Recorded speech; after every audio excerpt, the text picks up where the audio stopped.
I want to hear your point, but I'm curious, as a strategist particularly, there had been a lot of concern and hope from Democratic voters that Democrats would play and meet fire with fire.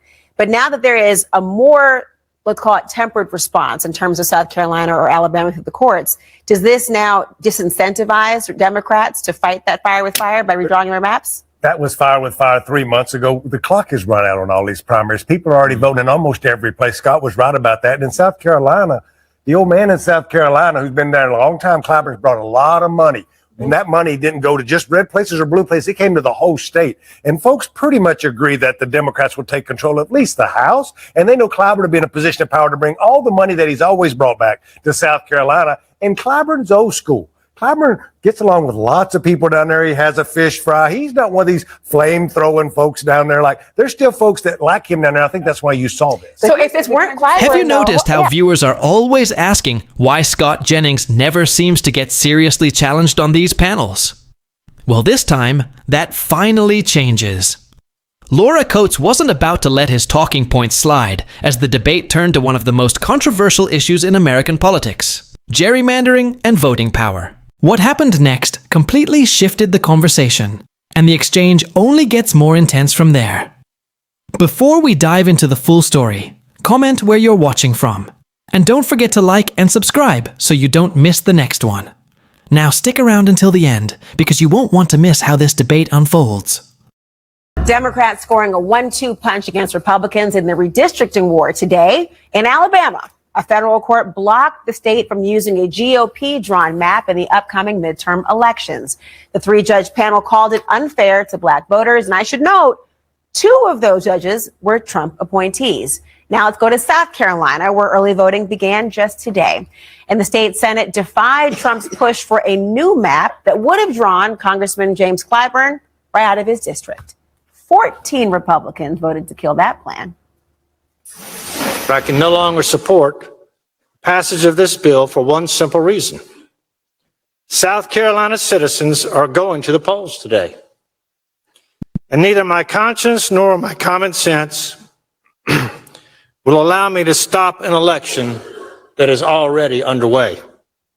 The panel is back with me. All right, Michael, you know that you risk some wrath from President Trump when you defy his orders. So, fire a judge, FYI. No, he cannot. No, not Article 3. But tell me what you think about the idea of the message they're sending by doing this. Hey, look, South Carolina, I'm not surprised. I've known Congressman Clyburn for a very, very long time. I have great admiration for him. And he has built over decades relationships with Republicans in that state, including the governor. They like him. That stuff matters. You go to Alabama, the South, I'm a Southerner. There's a complicated history there with black Americans and white Americans. But over time, political officials have built relationships with each other to try to make these systems work as best as possible. So despite the president's edict to move forward with gerrymandering, a lot of these officials are saying, wait a minute here, our relationships will continue beyond the Trump presidency. And I think many of the political leaders are looking at it through that lens and saying, perhaps this isn't the right approach, the ethical approach to disenfranchise our friends, even though we may politically disagree. That's the way I look at this. Well, that would give people a little bit more grace. And I think we've seen in the sense that some people are looking very short-sighted and thinking, you know what? Yes, maybe down the road, democracy will be questioned. But today, I got to stay in office. I'm following Trump.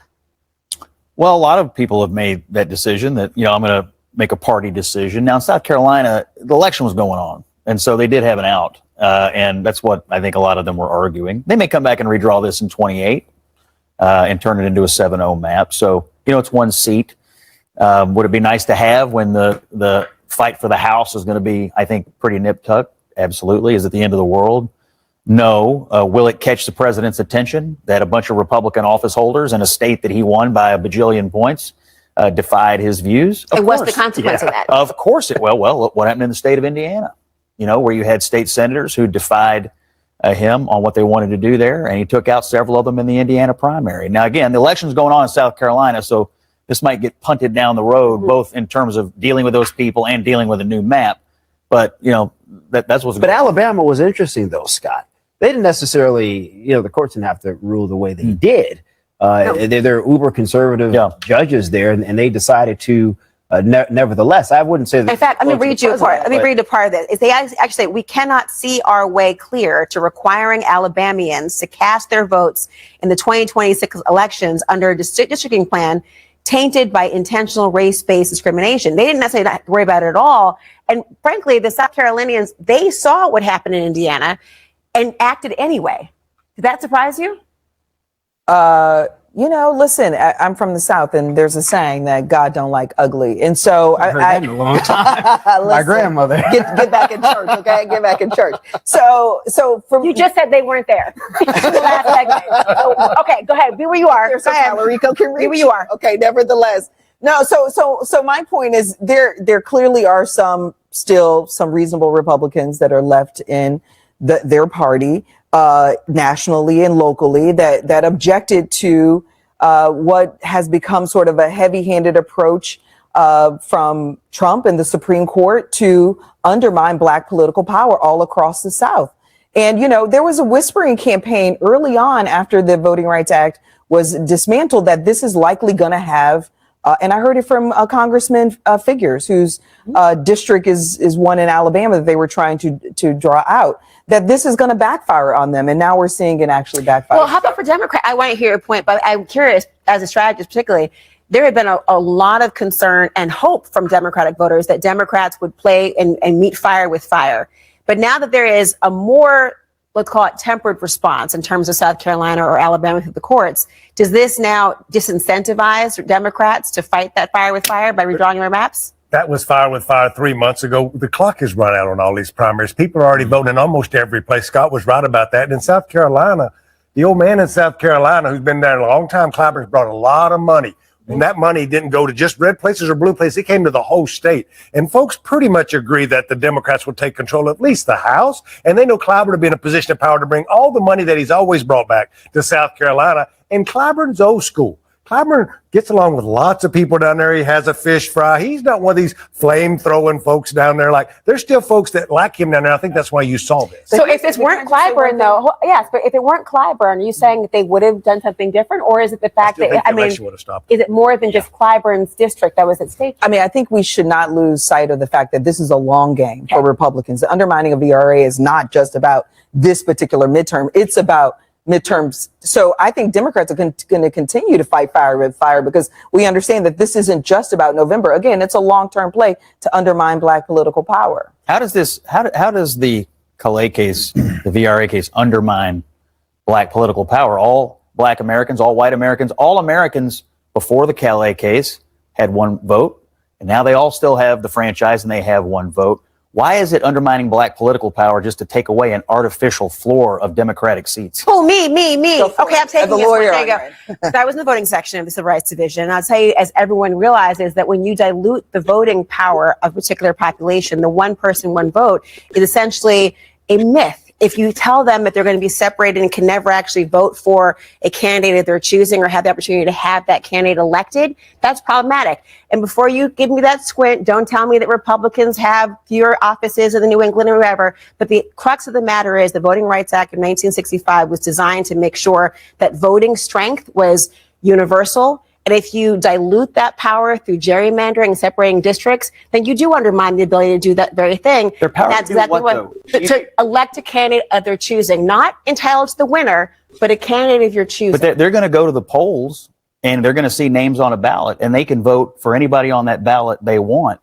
To me, the underpinning of your argument is Black political power must be aimed only at one political party. I think the conservative argument here is that Black voters, white voters, any voters in any community ought to expect out of both parties an argument, what's best for me as an individual American voter? Well, and so to try to group people together and say, you all are forced to vote for one kind of a candidate, aka Democrats. I hear you, Scott, but you're not quoting my argument. You're quoting someone else's. Mine is actually directly related to the voting power, and it's not about partisanship. You asked the question as to why and how it could undermine Black voting strength.